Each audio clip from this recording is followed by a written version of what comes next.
오늘도 무사히 버텨내셨습니까? 출근길 지옥철에 몸을 구겨 넣을 때부터 우리는 이미 하루치 에너지를 절반쯤 흘려보냅니다. 점심시간 커피 한 잔의 여유조차 사치로 느껴질 만큼 모니터 앞의 시간은 숨막히게 흘러가죠.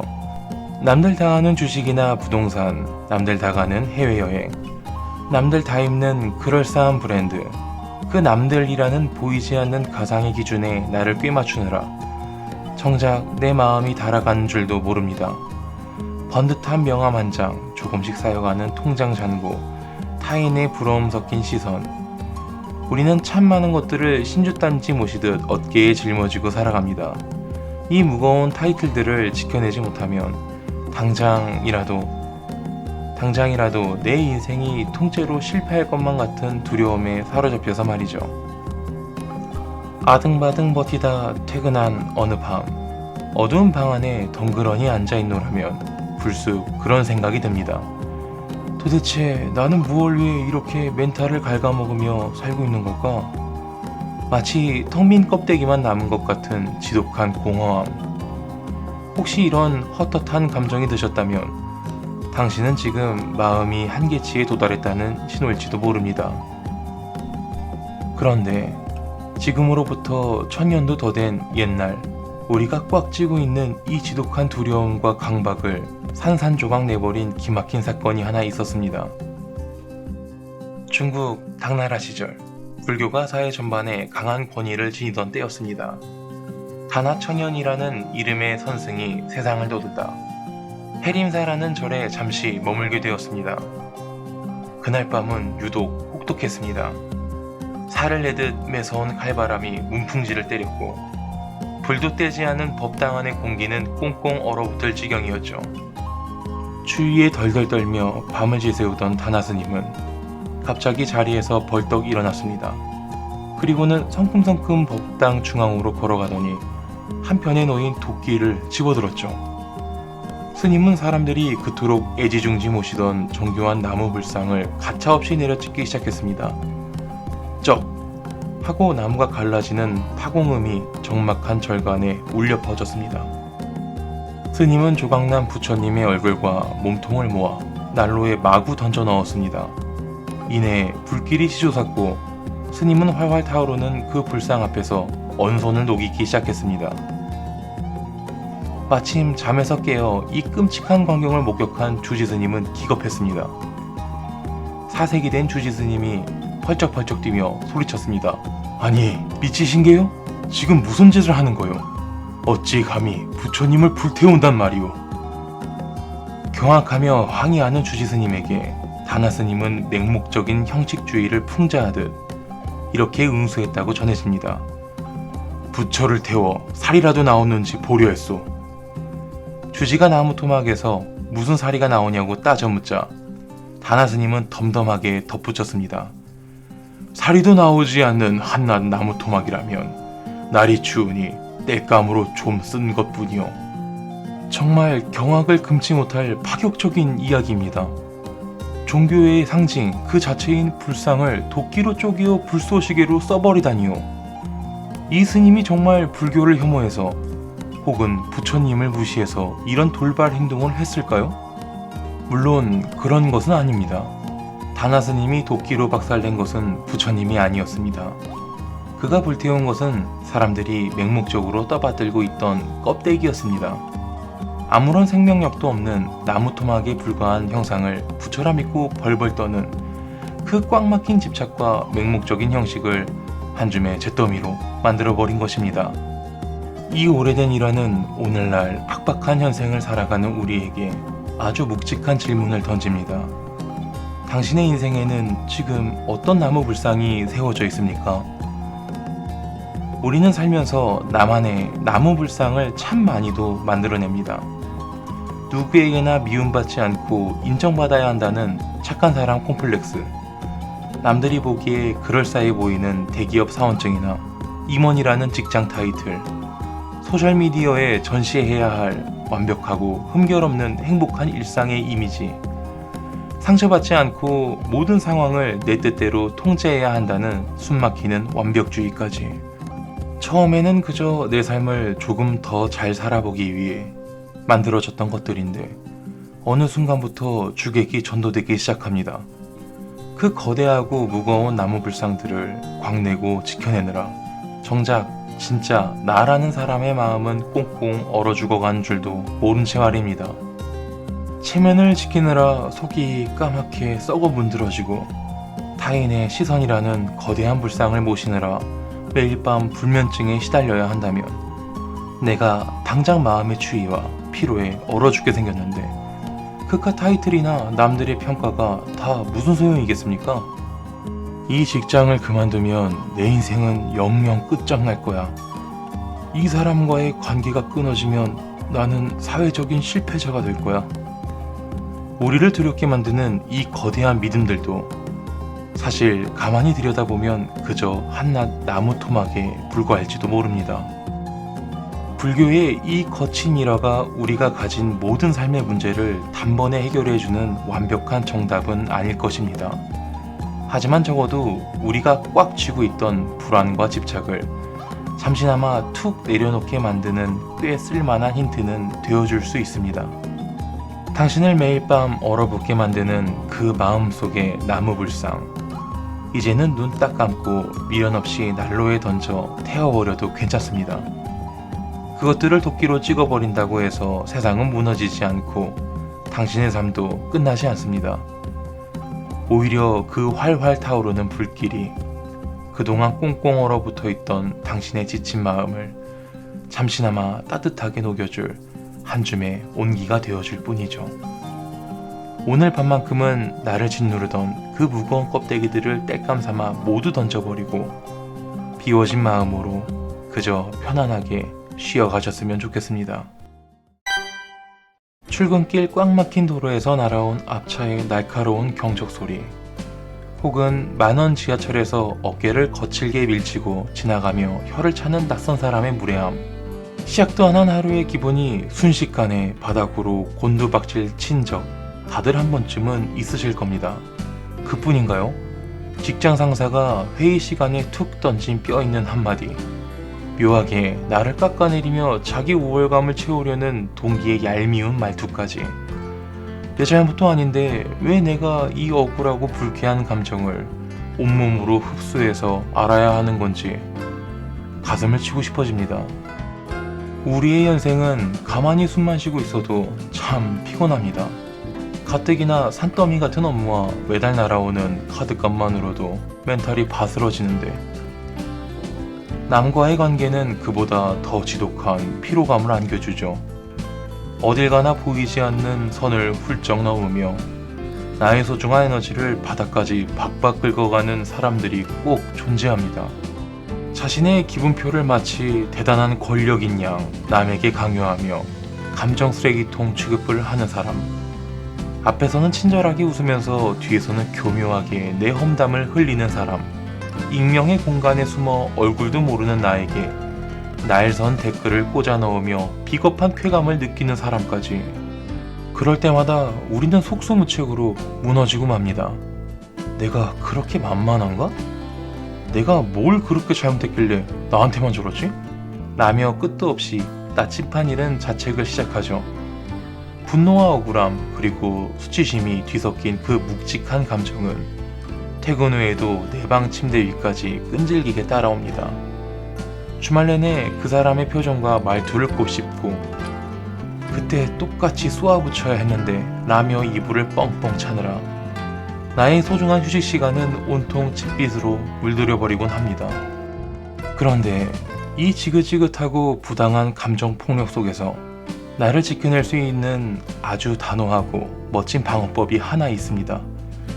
애초에 이 찝찝한 감정 덩어리들을 완벽하게 수치 거절해버릴 수 있는 우리의 당연하고도 당당한 권리 말입니다.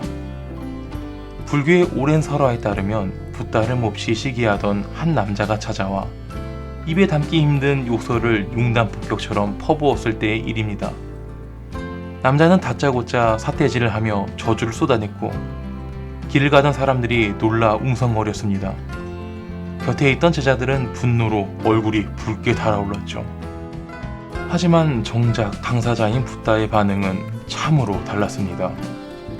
같이 얼굴을 붉히며 화를 내지도 않았고 논리적인 언변으로 남자의 주장을 박살내지도 않았습니다.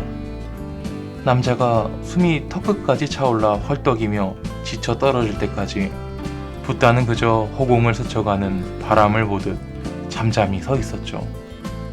결국 씩씩대던 남자가 어이없다는 듯 거칠게 따져 물었습니다. 내 욕을 그토록 듣고도 어찌 그리 태어나냐는 항의였죠. 그러자 붓다는 타인의 욕설을 받지 않으면 결국 주인의 몫으로 돌아가는 선물에 비유하며 이렇게 답했다고 전해집니다. 질문 하나 합시다. 당신이 방금 나에게 비난이라는 끔찍한 선물을 주려 했지만 나는 그것을 단 하나도 받지 않았소.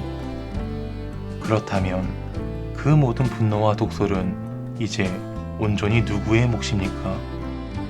참으로 통쾌하면서도 서늘한 반전입니다. 이 일화는 타인의 비난을 내가 꼭 받아야 할 필요는 없다는 점을 비유적으로 아주 잘 보여줍니다. 우리는 보통 누군가 나에게 나쁜 감정이 잔뜩 담긴 오물상자를 던지면 아무런 의심 없이 반사적으로 그것을 덥석 받아듭니다. 그리고는 가장 소중하고 아늑해야 할 내 마음의 방 한가운데에 그 냄새나는 상자를 고이 모셔두죠. 매일 밤 상자의 테이프를 뜯고 썩은 내용물을 들여다보며 스스로의 가슴을 찌르고 생채기를 냅니다. 정작 그 쓰레기 상자를 던지고 간 당사자는 두 발 뻗고 코를 골며 아주 편안하게 자고 있는데 말입니다. 하지만 가만히 그 사람들의 이면을 들여다보세요. 직장 상사의 이유 없는 분노, 거래처의 신경질, 무례한 지인의 날섬 참견은 사실 나를 향한 정당한 평가나 합리적인 비판이 아닙니다. 그것은 그들 스스로의 내면이 지독하게 꼬여있고 자신들의 팍팍한 삶을 감당할 마음의 여유가 단 한 뼘도 남아있지 않다는 처절한 고백일 뿐입니다. 자신들이 소화하지 못한 열등감과 불행을 그저 곁에 있는 만만한 누군가에게 길거리의 찜처럼 뱉어내고 있는 것에 불과하죠. 이 1000년 전의 비유가 내일 당장 무례한 상사의 입을 꿰매주거나 내 꼬여버린 인간관계를 단숨에 핑크빛으로 바꿔주는 절대적인 정답은 아닐 것입니다. 하지만 적어도 타인의 악의에 속수무책으로 당하며 나 자신을 갉아먹지 않게 해주는 아주 작지만 단단한 마음의 방어막은 되어줄 수 있습니다. 누군가 내 영역으로 불쾌한 감정이 가득 담긴 택배 상자를 불쑥 던져놓고 간다면 그 무거운 상자를 낑낑대며 내 방 안으로 들여놓지 마세요. 억지로 내용물을 확인하고 상처받을 필요는 더더욱 없습니다. 그냥 마음속으로 선명하고 붉은 반송 도장을 꾹 찍어서 그 사람의 문 앞에 조용히 툭 밀어두면 그만입니다. 그 검고 탁한 감정 덩어리는 애초에 내 것이 아니었으니까요. 당신은 타인의 꼬이는 감정과 불행의 찌꺼기를 대신 처리해줄 의무가 조금도 없습니다.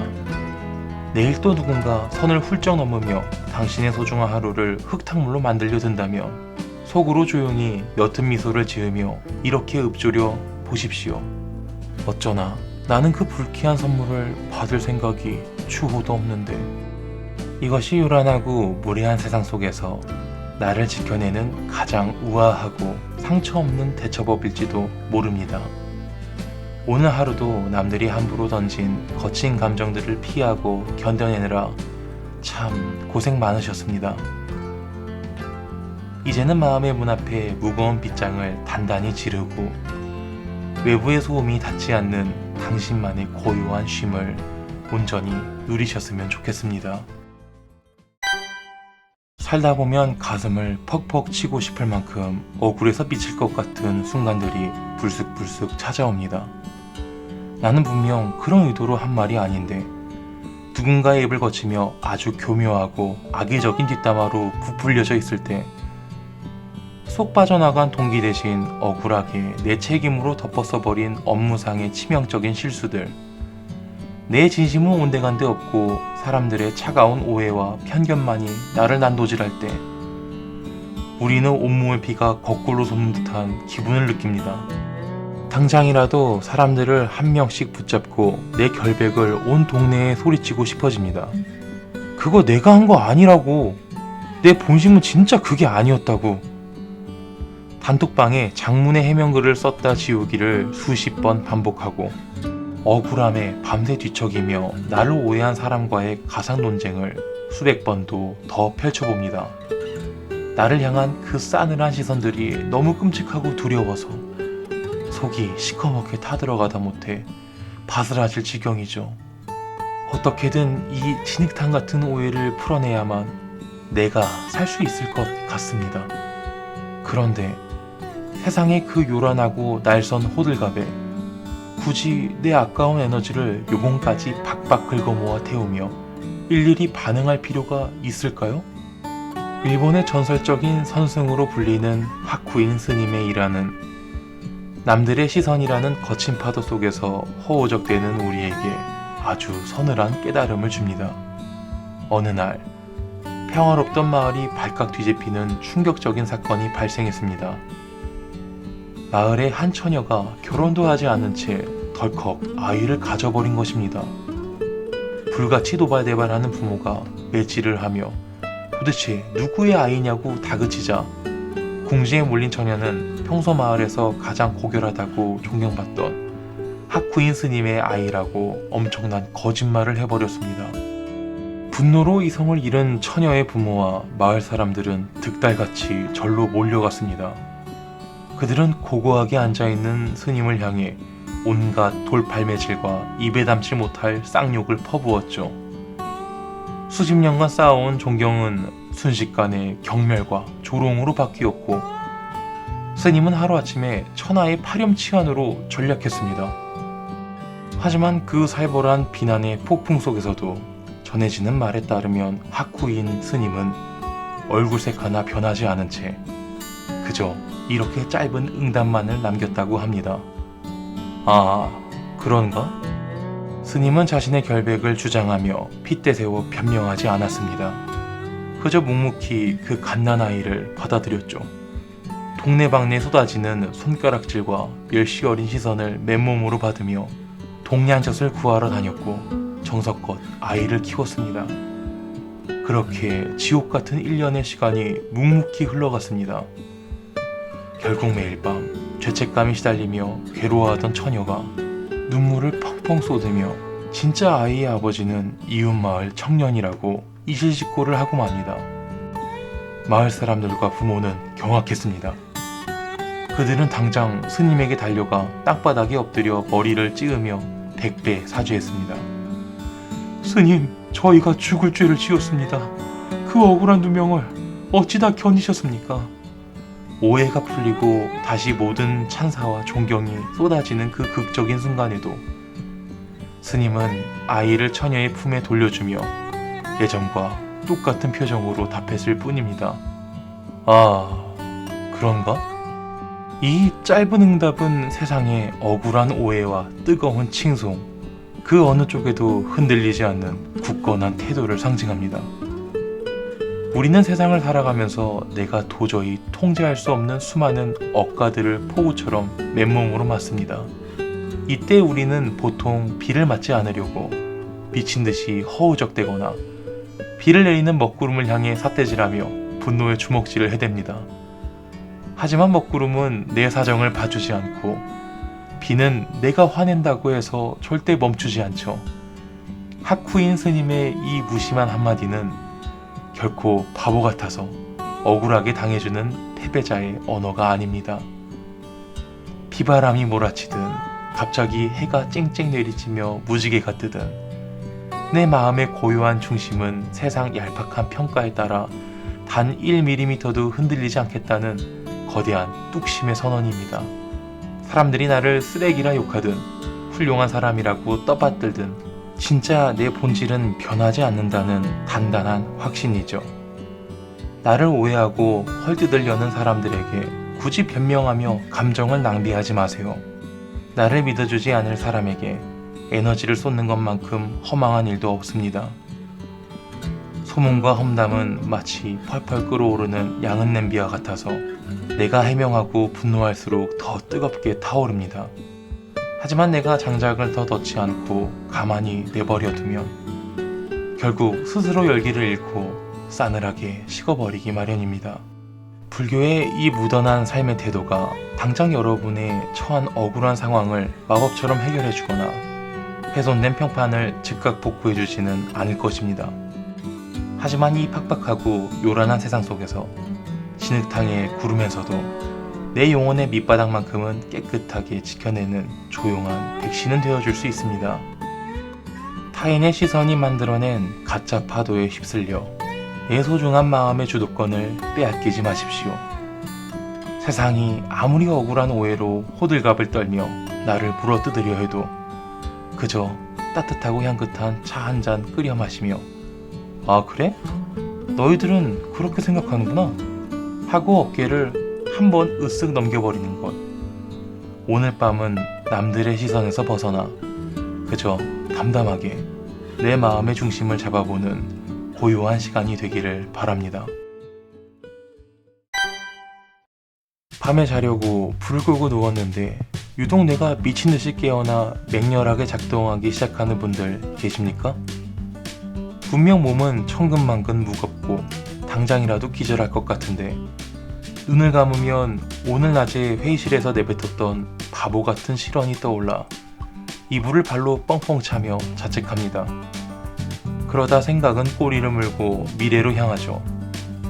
당장 내일 아침에 보고해야 할 껄끄러운 업무, 통장 잔고를 위협하는 다음 달의 카드값과 대출 이자까지 벌써부터 목을 조여옵니다. 머릿속에는 수십 개의 인터넷 창이 동시에 띄어진 것처럼 과거의 뼈아픈 후회와 미래에 막연한 불안이 윙윙 소리를 내며 돌아갑니다. 생각이 많은 분들, 특히 외사에 완벽해야 한다는 강박을 가진 분들일수록 이런 불면의 밤은 더 지독하게 찾아옵니다. 혹시라도 일어날지 모르는 최악의 상황을 미리 대비해야 한다는 그 숨막히는 책임감. 우리는 어떻게든 내 삶을 안전한 통제 아래 두기 위해 끊임없이 머릿속으로 수만 가지 시나리오를 씁니다. A 플랜이 실패하면 B 플랜을 가동해야지. 내일 저 사람이 나에게 이런 표정을 지으면 나는 이렇게 대처해야 해. 온몸의 신경을 날카롭게 곤두세운 채 방어태세를 갖추느라 정작 휴식해야 할 지금 이 순간에 나는 텅 비어버립니다. 마음은 이미 과부하가 걸려 시커먼 연기를 뿜어내는 낡은 엔진처럼 도무지 멈출 줄을 모르죠. 물리적인 스위치라도 있다면 당장 내 머릿속의 전원을 강제로라도 차단해버리고 싶은 간절한 기분이 듭니다. 그런데 멈추지 않는 이 지독하고 피곤한 생각의 쳇바퀴에 단숨에 브레이크를 걸어버리는 아주 신선한 마음의 관점이 하나 있습니다. 한국 불교의 선을 세계에 널리 알린 숭산 스님은 이성적이고 논리적인 서양의 제자들을 가르칠 때 복잡한 이론 대신 오직 모를 뿐이라는 심플한 태도를 끊임없이 강조했습니다. 스님은 불확실성을 억지로 통제하려 드는 이들에게 과거의 지식이나 얄팍한 예측으로 세상을 재단하는 복잡한 분별을 내려놓으라고 말했죠. 알 수 없는 미래를 내 뜻대로 통제하려는 그 피곤한 마음을 잠시 내려놓고 그저 텅 빈 모르는 마음 자체를 온전히 유지하라는 가르침이었습니다. 참으로 맥 빠질 정도로 단속명료한 말이지만 가만히 곱씹어보면 늘 불안에 떨며 살아가는 현대인들의 정복을 예리하게 찌릅니다. 우리의 뇌는 늘 모든 것을 예측하고 통제하고 어떻게든 정답을 찾아내어 안심하려 안달이 나 있습니다. 불확실성을 견디지 못하고 어떻게든 내 방식대로 결론을 지어야 하지만 직성이 풀리죠. 하지만 아주 냉정하고 솔직하게 우리 자신을 돌아볼까요? 우리는 당장 10분 뒤에 내 삶에 무슨 일이 일어날지조차 전혀 알지 못하는 연약한 존재입니다. 내가 내 인생의 모든 변수를 계산하고 완벽하게 대비할 수 있다는 것은 인간의 지독한 오만이자 착각일 뿐입니다. 생각이 꼬리에 꼬리를 물고 나를 옥죄어올 때 억지로 긍정적인 생각을 하려 애쓰거나 불안을 덮으려 노력하지 마세요. 오히려 스스로에게 아주 솔직하게 백기를 들어버리는 겁니다. 그래, 내일 일이 어떻게 굴러갈지 나는 모른다. 저 사람 속마음이 어떤지 나는 모른다. 어차피 오직 모를 뿐이다.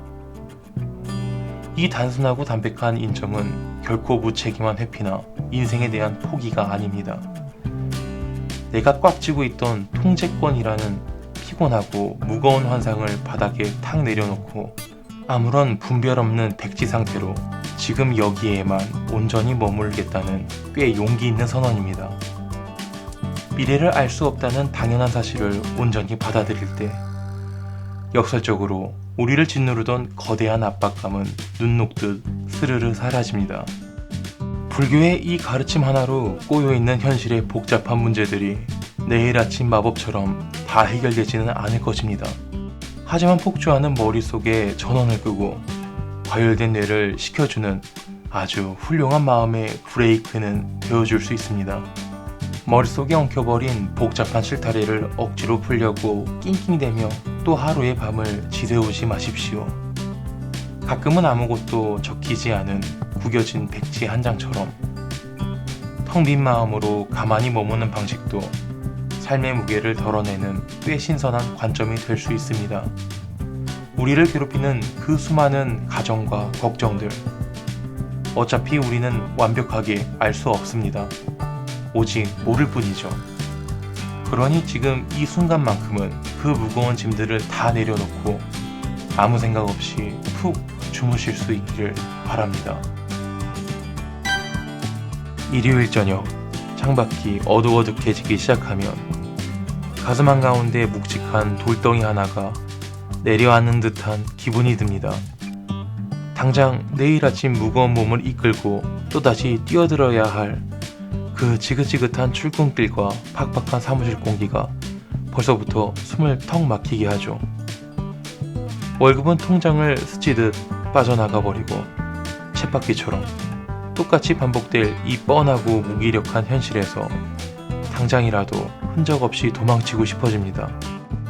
대체 언제쯤 이 지옥 같은 현생에서 벗어나 제대로 숨통을 트고 살 수 있을까? 우리는 입버릇처럼 이 회사만 아니었다면, 내가 돈만 조금 더 여유가 있었더라면, 나를 괴롭히는 저 상사만 내 눈앞에서 사라진다면 이라고 말하며 현재의 답답한 환경을 끝없이 원망하고 탓합니다. 주변 환경이 내 입맛에 맞게 완벽하게 세팅되어야만 비로소 내가 행복해질 수 있을 거라 굳게 믿으면서 말이죠. 그래서 늘 진짜 내 인생은 지금 여기가 아닌 모든 조건이 갖춰진 미래의 언젠가에 있을 거라고 미뤄두며 꾸역꾸역 오늘을 버텨냅니다. 그런데 도망친 곳에 낙원은 없다는 뼈아픈 옛말처럼 우리가 그토록 간절히 찾아 헤매는 진짜 자유와 평화는 이 답답한 현실의 바깥에 있는 것이 아닙니다. 우리가 겪고 있는 이 지독한 결핍과 갈증의 원인을 1000년 전 중국 당나라 시대에 이미 정확하게 꿰뚫어 본 이가 있었습니다. 바로 불교계의 거칠고 파격적인 스승 임재선사입니다.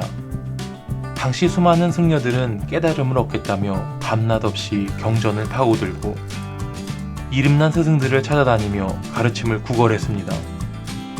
부처의 말씀이라면 맹목적으로 떠받들고 어떻게든 외부에서 완벽한 정답을 찾으려 혈안이 되어 있었죠. 하지만 임재선사의 눈에 비친 그들의 모습은 참으로 한심했습니다. 깨달음을 얻겠다는 자들이 오히려 부처라는 우상과 경전이라는 형식에 얽매여 스스로 노예가 되어가고 있었기 때문입니다.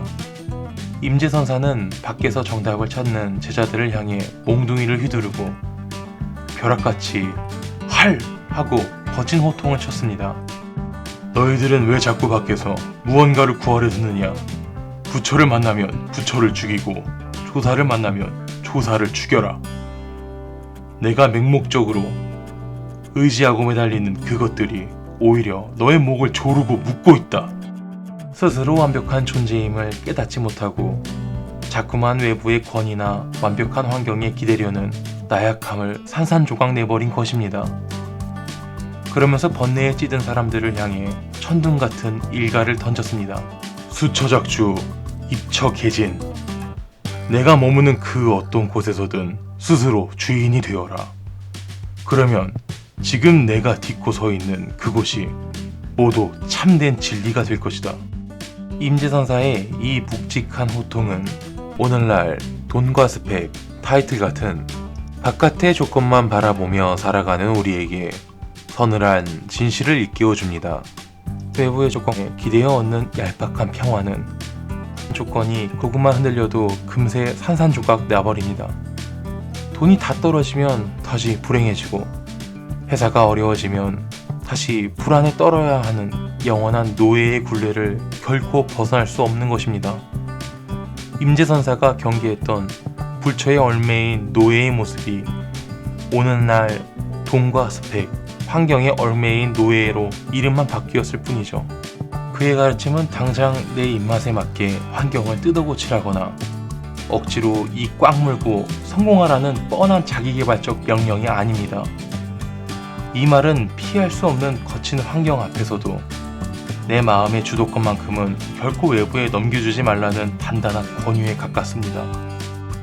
피할 수 없는 야근이라는 답답한 현실을 마주했을 때를 떠올려 볼까요? 나는 회사의 부속품이야. 돈 때문에 어쩔 수 없이 끌려다니는 가여운 톱니바퀴야. 라며 패배감에 젖어 질질 끌려가는 것과 팍팍한 분위기 속에서도 어차피 해야 할 일, 이 시간을 내 경험치로 온전히 빼먹겠다며 내 감정과 태도의 중심을 단단히 쥐고 있는 것은 그야말로 하늘과 땅 차이입니다. 수처작주, 입처개지는 설령 그곳이 냄새나는 시궁창이든 밀치고 밀리는 지옥철이든 숨막히는 회의실이든 지금 두 발을 딛고 서 있는 그 자리에서 스스로 주인이 되라는 뜻입니다. 내 인생에서 단 한 번뿐인 소중한 게임의 조이패드를 타인의 시선이나 팍팍한 사회의 손에 덜컥 쥐어주지 마십시오. 그러고는 왜 내 캐릭터가 늘 시궁창에 처박히고 남들에게 이리저리 휘둘리냐며 억울해할 필요가 없습니다. 이제는 그 조종기를 내 손으로 단단히 빼앗아 쥐어야 할 때입니다. 불교의 이 오래된 관점 하나가 내일 당장 우리 통장에 일확천금을 꽂아주거나 꼴도 보기 싫은 출근길을 꽃길로 둔갑시켜주는 마법을 부리진 않을 것입니다. 우리가 마주할 내일의 아침은 여전히 피곤하고 때로는 억울해서 눈물이 핑 돌 만큼 버겁고 쓰라릴 테니까요. 하지만 속수무책으로 질질 끌려다니던 내 삶의 운전대를 꽉 움켜쥐고 가 원하는 방향으로 아주 미세하게 틀어보는 이 조용한 태도의 전환, 그것 하나만으로도 우리는 지옥 같은 현실 속에서 나 자신을 잃지 않는 아주 든든한 나침반을 얻게 됩니다. 당신은 당신이 생각하는 것보다 훨씬 더 단단한 내면을 품은 사람입니다. 오늘 하루도 이 척박하고 고단한 현실 속에서 묵묵히 버텨내며 스스로의 자리를 꿋꿋이 지켜낸 당신의 삶은 그 자체로 이미 훌륭합니다. 내일부터는 주변 상황에 휘둘리지 않고 당당하게 당신 인생의 방향키를 꽉 쥐고 나아가는 하루가 되기를 응원합니다. 편안한 밤 보내십시오.